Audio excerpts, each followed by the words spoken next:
Hi everyone, welcome to the Decentralized Voices podcast. My name is Daria and I'm thrilled to host Aixa and Juliana, two remarkable women in the Web3 space. Hello. Hello.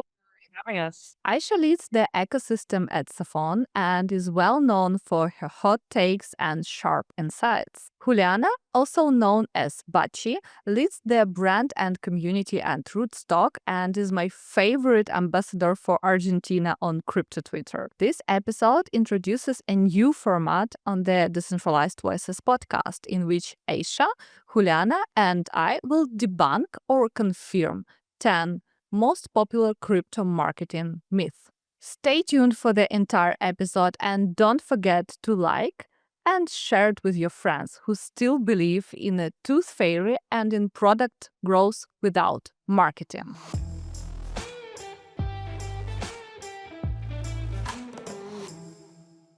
I prepared 10 opinions most popular among crypto Twitter, and I want you to discuss them with me and decide if they make sense and if we can propose something instead of these opinions. Let's go. Let's do it. I'm ready. So, first opinion is build and they will come.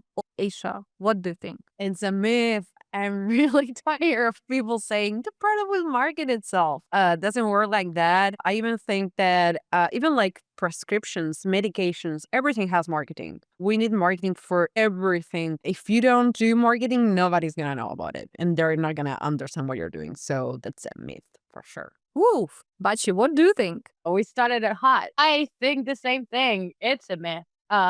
You're tweeting, you're doing marketing. You're doing a video, you're doing marketing. You're going to an event and you're doing marketing. We all do marketing in some sort of way, from our personal brand to brand marketing for companies. We're all trying to like share a bit of our lives, and that's marketing. I'm sorry to say, guys, but that's the truth. Yeah, thank you. I remember this post from Bachi team. They tried to convince people that they are not doing marketing, basically doing all marketing things and trying to promote themselves as much as possible. I agree with you. And yes, guys, you can't grow your product without marketing and without being visible in the space and out of it. So this myth is busted. It is. It is busted. Yeah, definitely. The next one is you don't need a big budget to compete. How much money do you need to succeed in marketing? That's a tough one. Well, I think if you have a lot of money, you can create good things probably, but money isn't everything. Like if you don't have creativity and you're gonna copy others, then probably you're not gonna have a lot of visibility. And also I think social media changed the game a lot. Do we know if Dubai chocolate is actually a hype because people love it, or it's an orchestrated campaign? Are we trying to sell pistachios to everyone because the pistachio market is down, and you have a lot of marketing budget for that? I think budget is important, and sometimes in some company is like you don't have a budget at all. Like there is no budget. You need to ask like, hey, I need to do an event, and they will be like, oh sure, how much is it? And then they will be expecting like, I don't know, an amount that isn't real. So I think budget is really important. But also I'm a fan of like guerrilla marketing or like doing small things, vampire attacks. You can do marketing without a lot of money. I mean, I'm Argentinian. We don't have a lot of money. We are used to that. So when I'm working with a big client, it's like, oh my God, this is the budget. I'm being rich right now. So I don't know if this is a myth or not. I think it's more of like underfunding or overfunding marketing can kill growth. Sometimes like you have a lot of money and then you have you're not able to like justify where you need to spend it, or you're not getting the resources. Money will help with distribution, but if you don't have a narrative, you don't have a strategy, if you don't have the right audience, if you don't focus on the actual foundation of marketing, it's like money can't buy anything. As I just said as well, is like I've been on teams where you have to be really lean, like you have like a couple bucks and deal with it, to like $1 million budgets. And you just have to be smart about it. Once you have the strategy, you're able to do better with that money. So it's hard to say if it's like actual myth or if it's truth. I feel like it's more than you need it. You just have to like sit down, do the work, and think where you want to spend it and how you want to spend it. I'm like a bit on the fence on it because I don't know if I can say if it's a myth.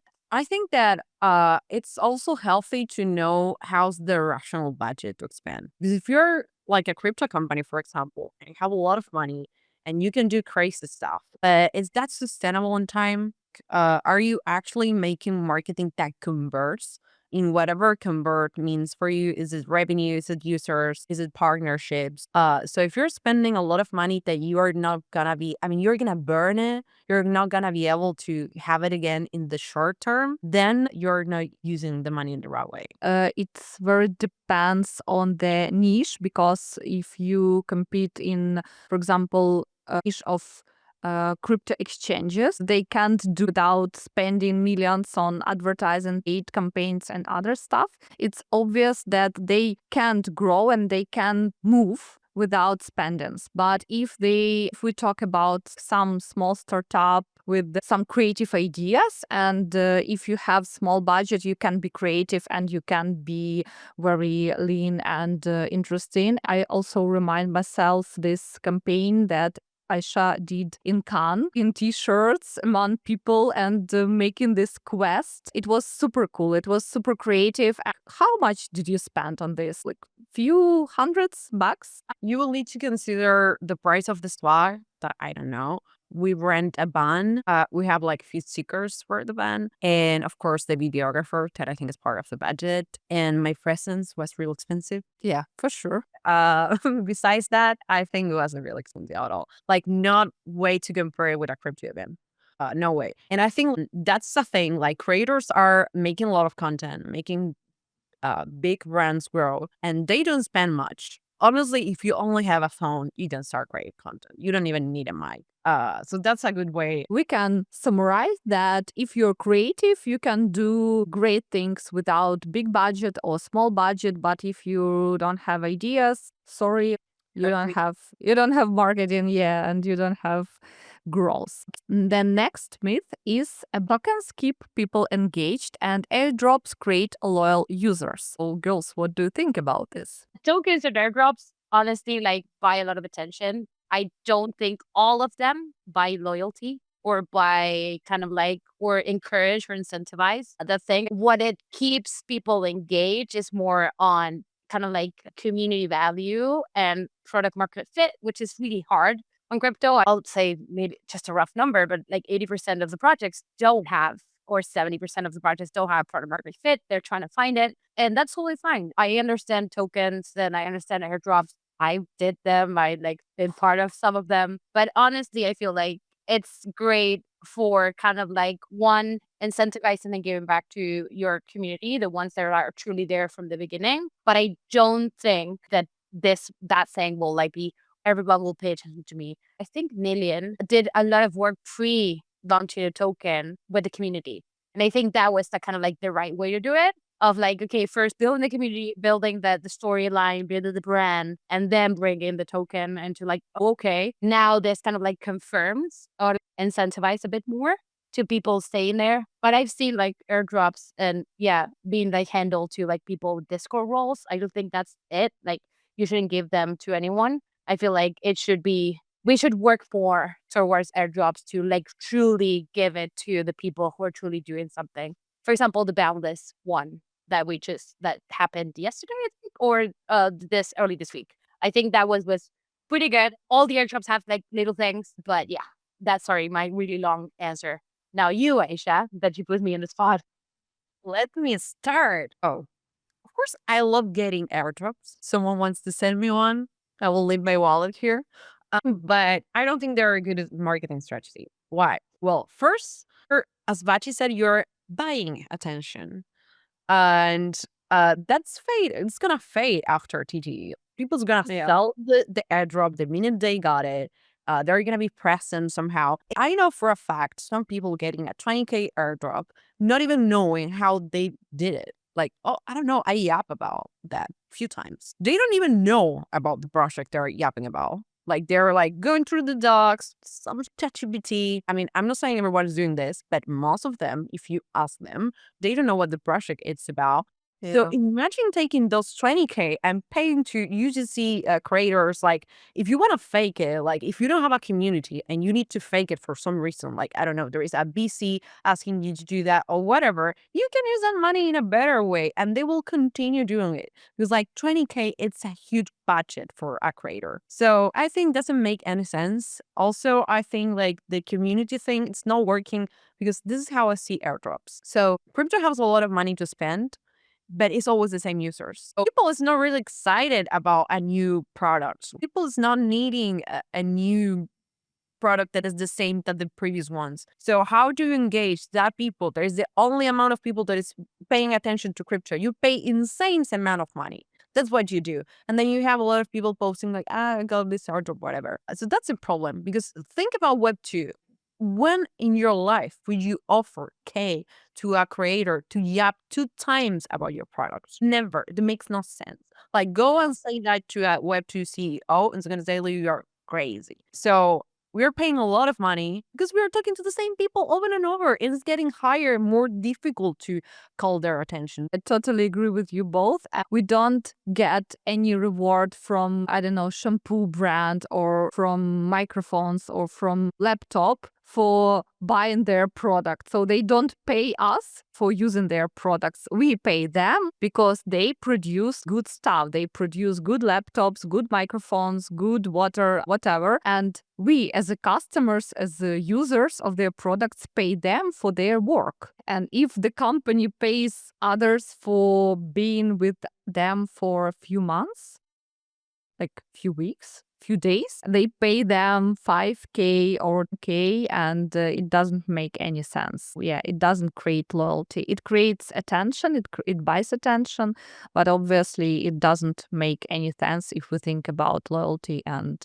love mark and making people fall in love with our brand. If people is creating content, if people is participating in Discord, I don't know if they're actually using your platform, they're beta testers, whatever, and you can reward them, that's amazing. Let's do it. But if you're just gonna like took money to people just for they're in an info five board and they didn't even know about you, you're burning money. Yeah, and this myth is also busted. You mentioned community, and my next take is about community. People say that community is everything. What do you think? Is community everything? And how can you define the value of the community? Depends what you call a community. Because in crypto, when I was coming from Web2, I was like, why every project has a community? Like, this is not normal. Like, it's because they don't have users and they have communities. We don't have communities. And first, I was amazed because I was like, oh, how cool, how easy is here to create a community,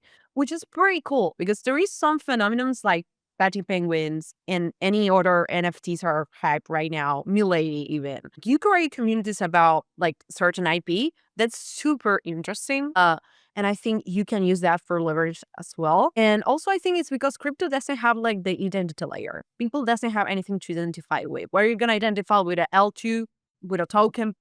So you need to create some narrative, some like culture around it. Maybe a penguin makes more sense. I think it depends what a community is and why do you want a community. So you want to have fans, you're going to have followers. It's not advocates. Like it's not the same, I think.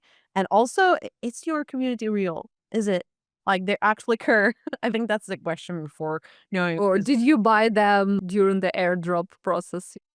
We do this in Argentina, but you can tell you. Your community.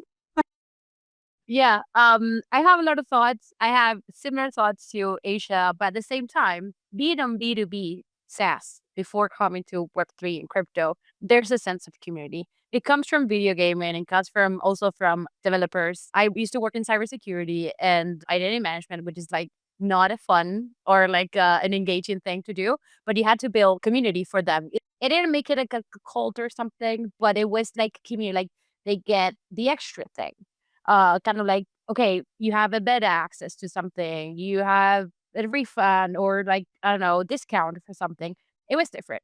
When I started in crypto, I was like, okay, this is a whole new world of communities. And between the roles and the airdrops and do this quest and participate in this and allocate here and stake there. What the fuck is happening? Sorry, cursing. But I still feel like So I would say community is almost everything. I kind of like stand by it. I'm a community manager at heart.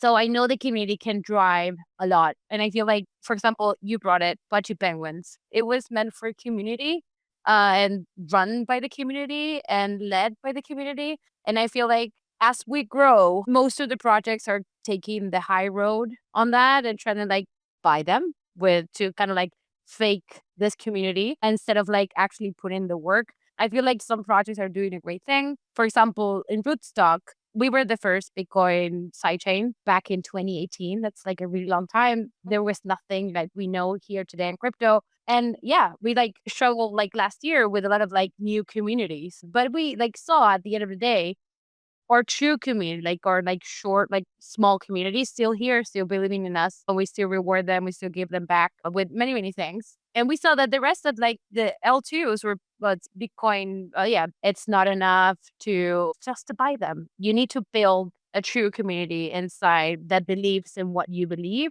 That at the end of the day is making crypto a better place for everyone. I will say community is everything, but it truly depends. For example, meme coins, we are a community, they don't exist.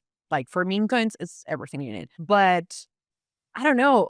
If you think about like really huge brands, they don't have a community, like an actual community. So if I tell you what's the Uniswap community, Their DAO, I guess their DAO is more active than like their community because they actually do something there. Yeah. I think sometimes communities are only ways to have people engage there and they can turn over you as well.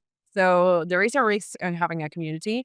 I think I will say community is everything, but as everything that you need in marketing, you need to really know the limits and you really need to know how it's going to work. I agree with you, and I liked how Bachi highlighted the communities from gaming because I guess they are like true believers and they have these groups and chats and they are very active and involved because they have their favorite game and they don't expect that this game will pay them for playing, but they come to Comic Cons, for example, cosplay. They have super cool community, and I knew one girl and she was producing this cosplay costumes, and this is like very interesting, weird in a good way community, and they super dedicated to their ideals, to their mission and everything. And if you have this like if you have these values and mission around, you can create this community and this community will thrive and grow and everything. But if you pay your people for using your product, it's not community, it's like paid users. So that's normal, but it's not the community and it's not about everything. Aixa reminded me about memes, and I have the myth number 5 that memes are a growth strategy. So what do you think? Can you use memes as a growth strategy? I think memes are great to use. My favorite ones is like when a brand really knows how to jump into a trend. We seem like Ryanair with the Coldplay festival thing that happened there. When a brand is like has their own voice and everything, and sometimes makes a joke, that's amazing. Like even when like Coca-Cola, McDonald's, like they start talking to their community in the same language, I think that's amazing. And that's something Twitter gave to us. Like brands can actually interact with us in a different way. It's not the same in other social media platforms. Using Twitter, we are all equal. You can like DM whatever you want. You can like comment whatever. Yeah, but what do you think? She's just gonna hate me for this. I don't think it's a growth strategy. I think it's a part of a strategy. I don't think it's a strategy. But yes, she's right. I love memes. We've seen it from like if you've been here or doing social media since 2018 or 2015, this was the one that like truly like the shit poster that was like breaking everything. Then Duolingo, for example, made memes their brand. They created their own memes as well. Like they created trends. There's a lot of crypto brands that use memes as like they need to do it. If not, they won't survive. I see it more like when I said that it's not a strategy is because I feel like it's a tactic or a topic or bucket within a strategy because it builds out the identity. But yeah, it is a strategy. It is like a decision of like building the identity of a brand. Okay, we're going to go full like shitposter mode, memes. You have to build an identity. And I think this like kind of like steers back to like community. And we've been talking about building your like vision, everything. I'm not a great shitposter because I always like think too much of brands and think too much of everything. I think their strategy, I don't know if like they're the growth strategy, because at the end of the day, you need to like complement it with other parts. But sometimes every now and then, I've even used it. Even when I was working like in cybersecurity, or like when I joined Rootstock, I remember it was like, we need to be more like friendlier or like native to Twitter and crypto Twitter. It is a lot of ship posting, and we need to build this kind of like closeness with the audience. And I had my share of like memes every now and then. They did amazing. They did good. At the end, like as we build out our strategy, that they like fall in like as a priority. But I sing great. I still love them. I kind of like, I'm a really great reply shit replier meme. I'm not good at creating my own things. I would say for me it's a myth. It's not true, but yeah, I will let you die. Actually, I agree with you, Bachi. I guess that this part of the whole strategy, and you can use them as part, but not like as the main strategy. Sometimes there is brands like forcing the meme, like, oh, I'm gonna jump into this trend that is on crypto Twitter. I don't know why I'm gonna jump. How can I jump? That makes no sense. Please don't do it anymore. But if it's actually funny, I think it hits because people is gonna remember that you make them laugh. I was thinking like there was in Argentina this like it was a Facebook page. Yes, I'm that old. That they used to create memes about like political situations. Do you remember, Bachi? And I I'm was also old. Thank you. it was all about it. It was only memes. And I was like, how these guys are creating memes so fast every time. But that's not the like a real strategy for most of the brands, because the brands are not funny in general and you're not always inspired. So I don't think it's a strategy, but it's also good for building communities. If you're just talking about communities like Pepe or Chad or whatever meme you Yeah. want. Well, you brought something. I like that you brought Pepe, because like I've seen brands even like doing their own version of it. And that kind of like debunks that I said that is not a growth strategy. Thank you, Aixa, for defending memes. Yes, as like it will depend always on your brand. It always comes back on like marketing. It depends, because doing memes and like owning memes as a brand identity is a risk, because they can flop, they can do great, but then you have to keep on doing it. And people will ask for more. Yes, memes are a strategy.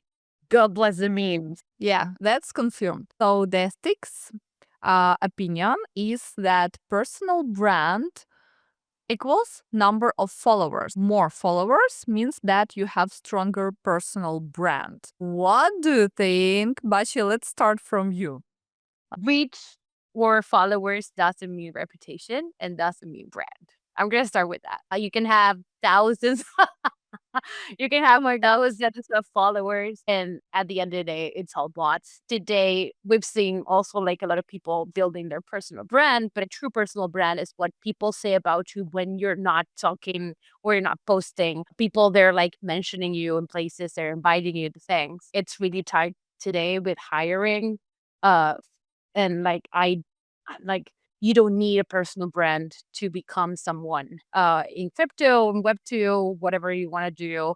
If you want to become a content creator, you might want to like take attention to that. But yeah, I don't feel like it's just different worlds. Thank you. Aisha, what do you think? I think that, of course, followers are important to measure the size of your community. Something that I don't know why marketers sometimes take some time to understand is like micro or nano influencers. They have way more engagement. Maybe I can call myself like a micro. Like You definitely influencer. Yeah.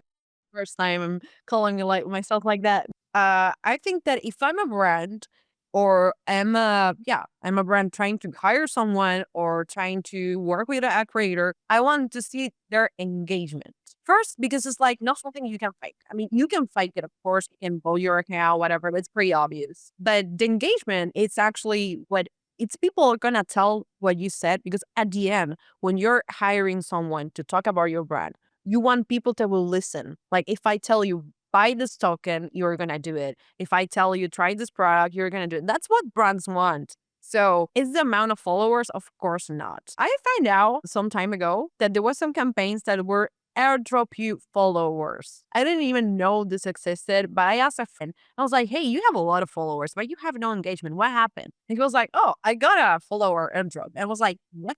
Yeah. This is the way I found to explain what I used to have clients, why not buying followers. And his followers are like friends. So if you buy your friends when the money is around, you're not gonna have friends anymore. I don't think followers are a good metric to know how one person can have influence to other people. But it's a really nice metrics of follow. I love followers. Actually, I agree with you. Engagement is everything, I guess, in the game. And I will never stop repeating that I was rejected by one guy who mentioned that I don't have 2K followers because he had like 20K followers, and I couldn't manage a big account because I didn't have like the same amount as he had. And then I checked out his profile, and yes, he had 20K followers, but 2 likes per post and nothing, just clear page. And obviously there were no friends. He bought his friends, and all his friends are bots. And I know some services who propose you this engagement, so they don't just add you followers, but they also make your page more engaged, and they put likes and some comments. But obviously Twitter blocks all of them, or almost all of them, and then your profile goes to shadow ban. So you become like, from just less known person, you become a person in the gray zone, and your profile goes down. So I wouldn't recommend to buy followers. Please don't. Don't buy them. You will regret it. And also with the new algo changes in Twitter, don't do it. Yeah, they're changing every week or every 2 weeks, and it's super hard to follow. So just be yourself. And yes, this myth is debunked, and the number of followers doesn't mean that you have big personal brand or you're a famous person. Okay, so the sixth myth that, Bachi, I know you like this, that you must do 20, 30, 50 replies per day to stay visible on Twitter. I would say it's not the quantity, it's the quality, and more so like the new algorithm change as well. I feel like, yes, it helps sometimes when you're trying to like grow, but it doesn't mean that you have to like do the 2050 everywhere. I think you can do them. It's just you need to be strategic about it. It's not about the quantity, it's about the quality as well. I was talking to Aixa this morning about like, I post and I see like an instant reply, and I feel like it's people just having accounts kind of like in lists or targeted to like, oh, they posted, let's just say whatever, like, yes, I agree. I was like, that doesn't mean anything. Do it just for like for the long game, like of credibility, building your identity. I also would say it's not that you need to do it every single day. If you want to do it meaningfully, being strategic and providing something, anything at all, from being funny to like to value to whatever you want. It helps sometimes, but I feel like if you're more strategic on like what you want to say, you don't need to do 20 or even 50 or even 100. Can be proven wrong. Aixa, the floor is yours. I think it depends. And I'm gonna explain. I used to have a boss that he was obsessed with volume. Like he was here in the gym. Yeah. He was having those like CEO coaches. And he was like, in social media, everything is about the volume.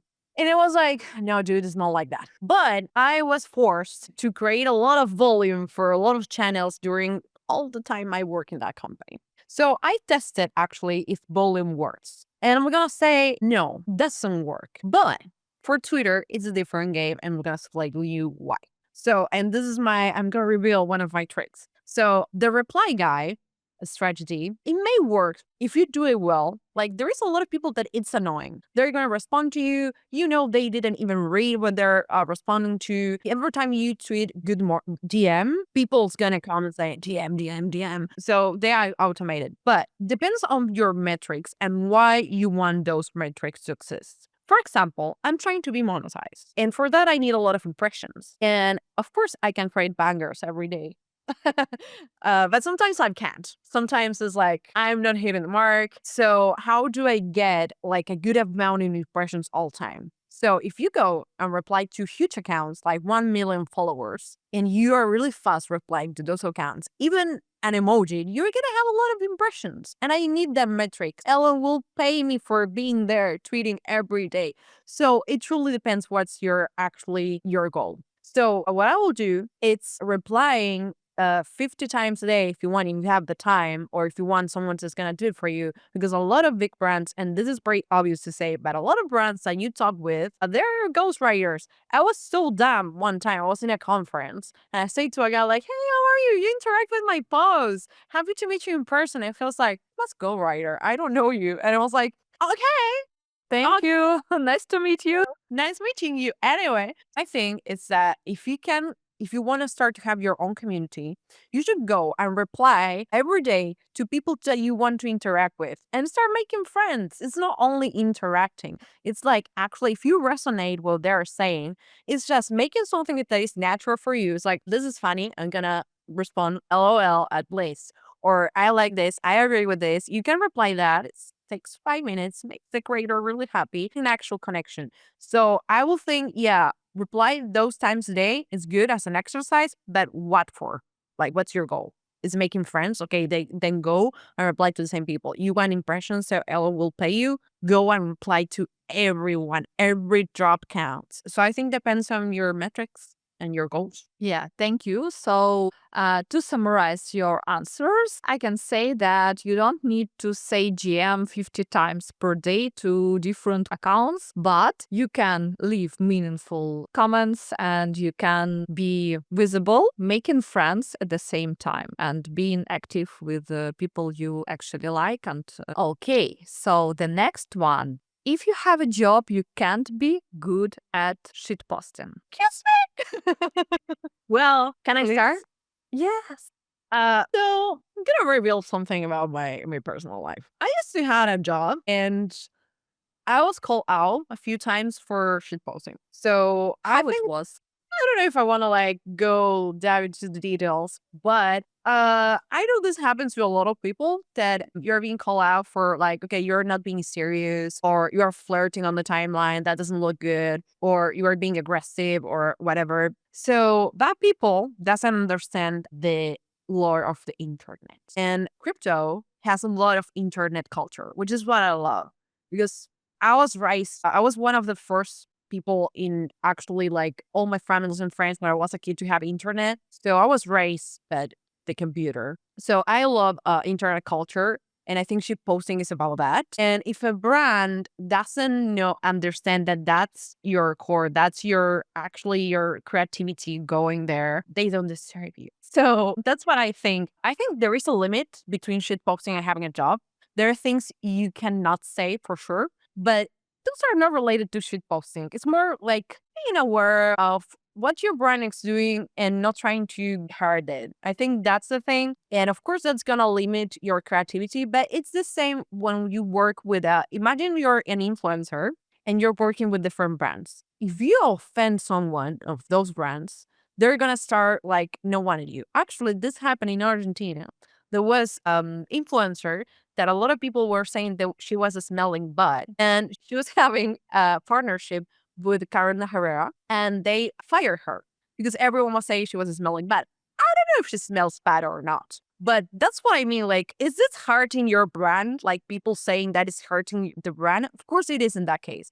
So I think there is some limits you need to have, and of course it's up to you if you want to shitpost about like really hard stuff, like I don't know, going into politics or stuff like that. But we should all have free of speech. I'm not a good shit poster, but I know I'm good at creating content. Most of the content that we do and that we live and like from a Twitter post to an Instagram story comes from experience. Like if you're not sharing your experience, and we've seen it across from companies to people like searching their jobs. Actually, that's how I met Aixa at that time that she was highly struggling with this job. I feel like you're not taking account that we're all people trying to get along with each other and tweeting and sharing and doing a video, doing this. It's a way of knowing who they are. And if you hire someone like and they already had like a type of brand and you're like, okay, you cannot tweet more about this. Yeah, as I just said, they don't deserve you and you should never change who you are. And at the same time, I feel like we should encourage more people to share things. I've been in teams where like people are really scared of tweeting or saying something or showing from like, oh, we're working on this in fear of like, I don't know, someone from leadership or whatever saying something, or like, oh no, maybe I'm saying something that's like illegal or whatever. And it's like, unless you're saying like, buy this, buy the dip, or I don't know, something that's like really like financial advice, at least in crypto, just do it. Like nobody cares that much. When I started shitposting, I was looking for a new role. And a lot of people, like a lot of interviewers, said to me, like, oh, I love your shitposting. And I was like, honestly, you're saying that for real? And I think that if you have a normal employee, like I think crypto needs to do this exercise to coming back to normal life again. You know, this is not the reality we live in. So if you have a person that is a comedian and has a 9 to 5 role, you're gonna live that person being a comedian. Well, shitposting is the same, and there's gonna be a few companies that are not gonna like it.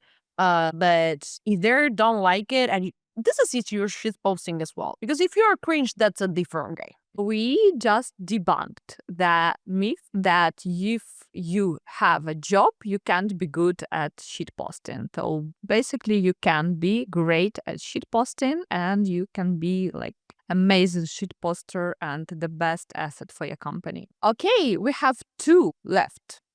And one I know that Aixa likes very, very much. You have to be bald or have ADHD to be good founder or good crypto marketer. Well, I already have ADHD, so I'm thinking about shaving my head.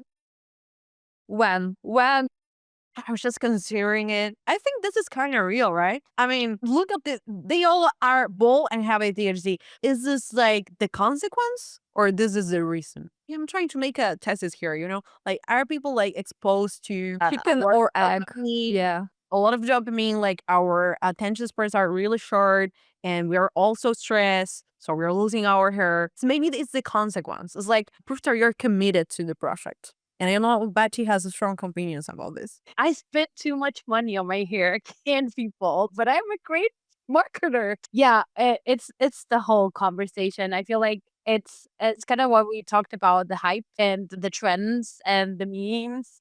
I have ADHD and I'm a great person. I still have my hair, so I'm gonna keep it. I was thinking about this. It's like they're great founders, they're bald. And I feel like and I've met even people that when they were like losing their hair, and when they went bald, maybe something changed for the good or for the bad.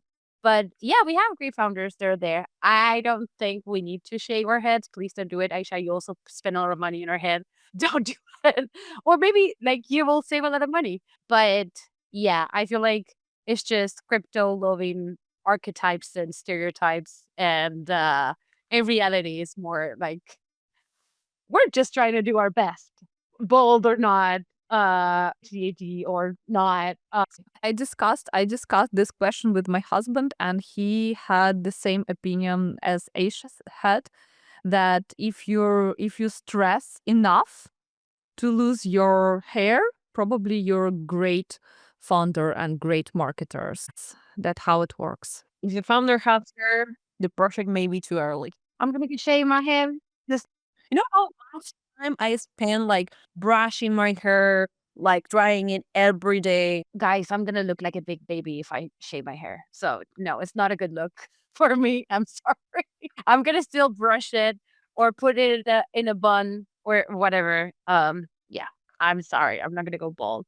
We think that it's myth, and actually, your talent depends on your skill set and not on your boldness or having some ADHD diagnosis. And the 10th myth, that you should build a cult to have a successful Web3 product. You should.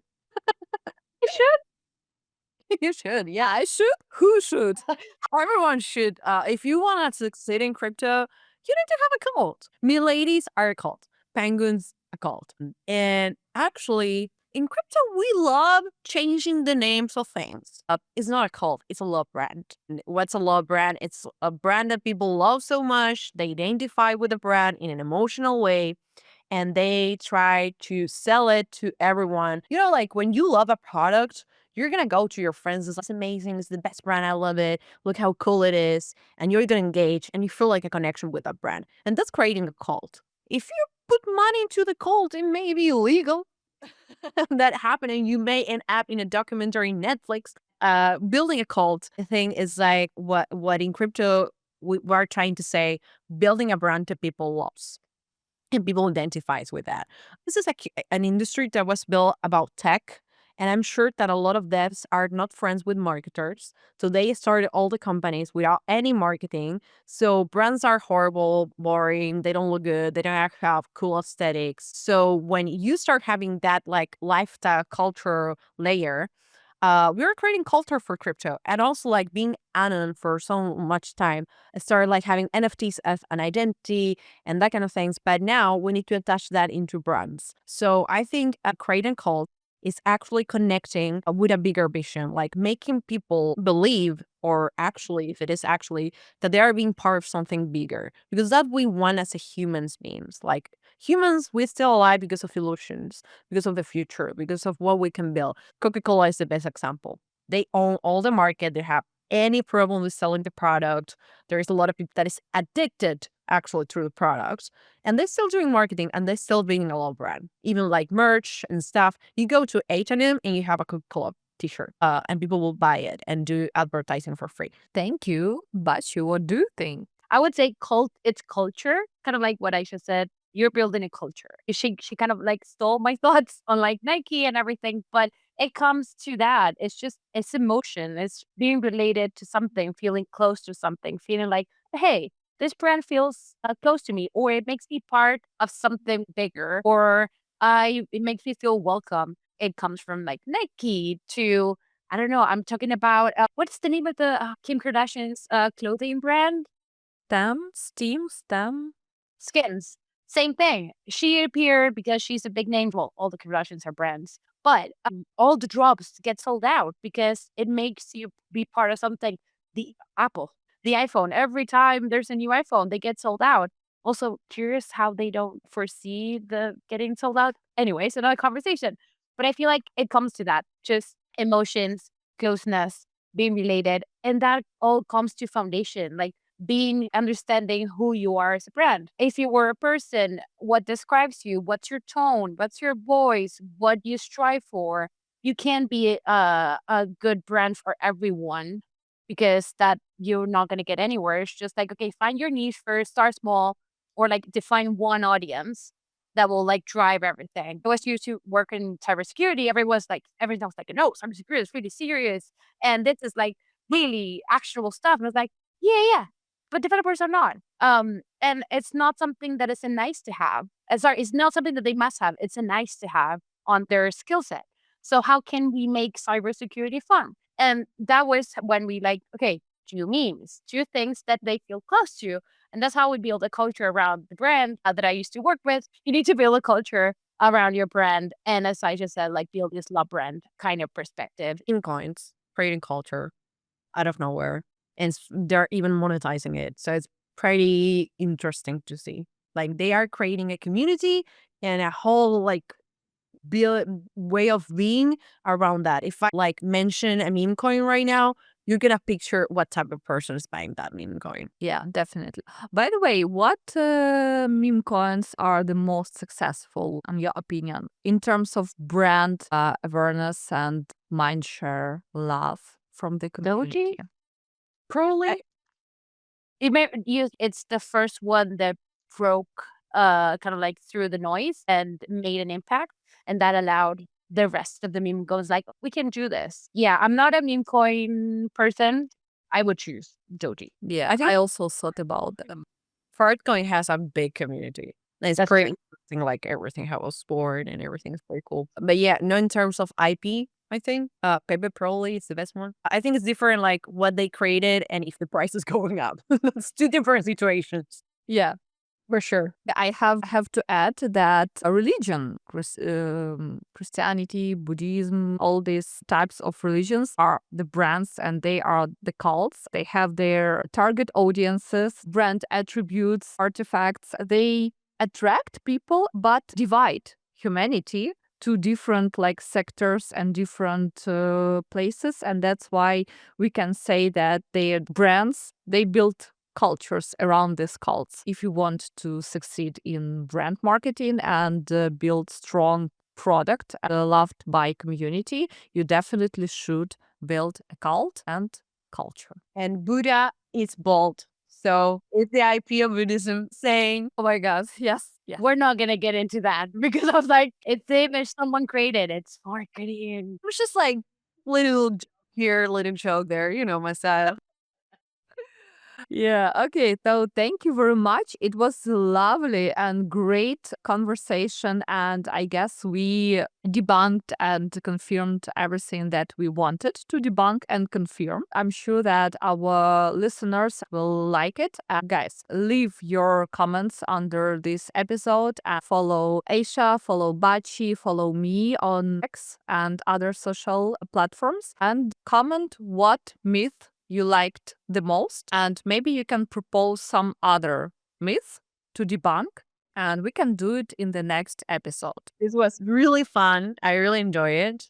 I think it's a really great format to talk about brands. And yeah, follow everyone, please. All of us. I would add again, thank you, Daria, for having us here. First time doing this. So excited for sharing my thoughts. Thank you very much, and see you in the next episode. Bye.